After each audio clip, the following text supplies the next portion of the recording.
Welcome to the Katie Walker channel. Oh my goodness, this feels so exciting and also a little bit edgy. I'm new to the YouTube world, so welcome. Before we get into everything Katie Walker and my world and how I want to help and connect with you, I want to share a little bit about me. So I am a seven-figure coach. I've created phenomenal success for myself here in Australia. I partner with two incredible coaches, powerhouses beside me with our signature container Amplify. And this channel is all about me sharing more of me. So it wasn't always this way. I grew up in a very small town in Tasmania, which is that tiny little island at the bottom of Australia. And it was a little bit rough. I grew up in a really low socioeconomic environment. I had two big sisters that at the time and for a lot of my life were complete rat bags. And so me took on the role of being golden child, essentially. I found myself always wanting to people please and always wanting to go above and beyond. I was the first in my family to go to university, and I was just really obsessed with wearing that high performer hat. I wanted to be the one that was getting the praise. I essentially did everything that society told me I should do. I met an incredible boy at the time when I was 14 years old, and we went on to create a relationship that lasted for 13 years. So when I say I followed the shoulds, I was that girl. Like, I was the girl in the small town that was the high school sweetheart, that was the putting on charity events, like that little hometown honey was me to a T. I built that life. And I think when I was around 25, I had this realization that I'd essentially created this beautiful little snow globe. And within it, it was great and I was happy. Although whenever I would allow myself to kind of walk to the edge of it, I was like, oh my gosh, there's more out there. Like, I know that there's more out there and I can't reach it. I can see it and I can't reach it. And is that available to me? I don't know. And I think the more that I metaphorically walked to that edge and allowed myself to dream or to look beyond, the louder that little whisper inside of me got that was like, you can do this. Like, there's more for you. Like, get out of Tassie. Like, get out of this tiny little island and go and see what you can become. I distinctly remember I was 27 years old, and I remember it was post lockdown. So this is COVID times in 2020. And so I'd had a lot of time in isolation and a lot of time by myself. And I had this realization. I actually read the words, you can do what is easy now for a hard life, or you can do what is hard now for an easy life. And I realized that if I wanted to get out of my snow globe, I had to be willing to blow it up. So I left the relationship, I left my small hometown, and I was like, I just want to see who I am, not really knowing what that looked like at the time. At that time, I did already have a business. I was running personal development seminars in high schools for teenage girls. So I was already in that, dipping my toe, I guess, in that entrepreneurial landscape. I was an absolute boss in the fitness industry. I was running an F45, and I was just having the time of my life. Given that I was at F45, I had the beautiful ability to transfer to Hobart, which is the capital of Tassie. So I went from this tiny little small hometown to being in the city. And when I was there, I was like, I've got this sense of freedom. There's this sense of expansion. It was still COVID time, so it was a little bit sketchy elsewhere. I had originally had the dream of going to Melbourne, somewhere that little bit bigger. And when you grow up in Tassie, Melbourne always feels like it's the next logical step. Anyway, I'm living in Hobart, and one of the most pivotal moments of my life, I went away. I'd visited a girlfriend up on the Gold Coast, and I came up here and I did my NLP practitioner training, and it was absolutely one of those sliding door moments of my life. Again, at this time, my business was reasonably successful doing the seminars within high schools for teenagers. And I'd just been accepted into this leadership program with Red Cross Australia. And it was this synergy moment of doing NLP and gaining so many tools and resources to help so many people, and doing this leadership program with Red Cross, where I was reminded of this incredible analogy called the upstream metaphor. And you're likely familiar with it. It's where you can keep pulling people out of the river to save them, or you can go upstream and figure out why the hell they're jumping in there in the first place. I was reminded of that analogy, and I was like, oh my God, if I actually want to impact these children, if I actually want to like have a significant difference in their life and leave a dent, I need to go upstream. I need to go upstream and I need to be helping their parents. I need to be giving their parents the tools and resources to be able to regulate themselves, to be able to deal with their emotions, to be able to communicate better so that the children are in that environment at like the most amount of time possible. I switched my whole business to coaching adults, and that's when my entrepreneurial life really took off.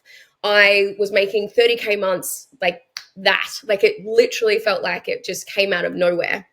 And I distinctly remember the time when, again, my life completely changed. At that time, I was helping run 4 to 5 different F45 studios, like a phenomenal amount of workload. And I loved it so much. I loved my time in the industry.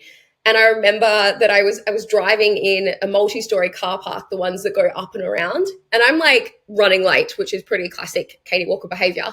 I'm running late and I'm literally like flying through the car park and my phone rings. I answer my phone. It's my boss at F45, who also at the time was one of my closest friends ever. And he called me and I answered it. And I'm like, what do you want? Like, I can't solve any problems for you right now. Like at this particular time, side note, I had just ended a situationship again after being in that super long-term relationship. It had been a couple of years. I was dating again and I just really wanted love. And I'd ended this situationship. And anyway, my friend calls me and I'm like, what do you want? I can't help you solve your problems right now. Like I've just ended this situationship. Like nobody wants me. I'm sick of nobody choosing me. And I was so flustered and so like emotive at that time. And my friend, he goes, Katie, breathe. And I'm like, I can't breathe right now. Like I'm busy and I'm like, I'm going to be late. And I've just had to run from your business so that I can now go and run mine. And I'm like doing all the things and wearing all of the hats. And he goes, Katie, breathe. When the hell are you going to choose yourself? You keep waiting for other people to choose you. When are you going to choose yourself? I was in such a huff that I literally I hung up the phone and I run inside. I set up my desk and I deliver for my clients. And it's this phenomenal sessions. I absolutely love what I do. I'm so passionate about it. Yet the whole time I could hear in the back of my mind, Katie, when are you going to choose yourself? And I distinctly remember sitting in that co-working space in Hobart, closing my laptop after my clients and just being like, when am I going to choose myself? And I don't know if you've ever had one of those moments where you just fuck, it's again one of those moments, right? Because only a few years prior, I'd blown up my snow globe and thought I'd created this phenomenal life for myself. And whilst I had, yet again, I was at this tension point of I've got to choose more. There's more for me. I need to choose myself. I open up my laptop again. I pull up the Spirit of Tasmania website, which is the ship that you get if you were to take your car from Tasmania to mainland Australia. And I book my ticket. I call my friend back and he answers and I go, I did it.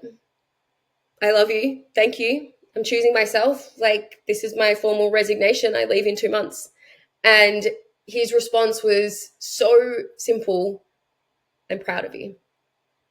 Now, keep in mind that I was really contributing to his business at this time. And I think that goes to show the power of having people in your corner that will support you no matter what, even if it's a detriment to what they're doing and what they're building.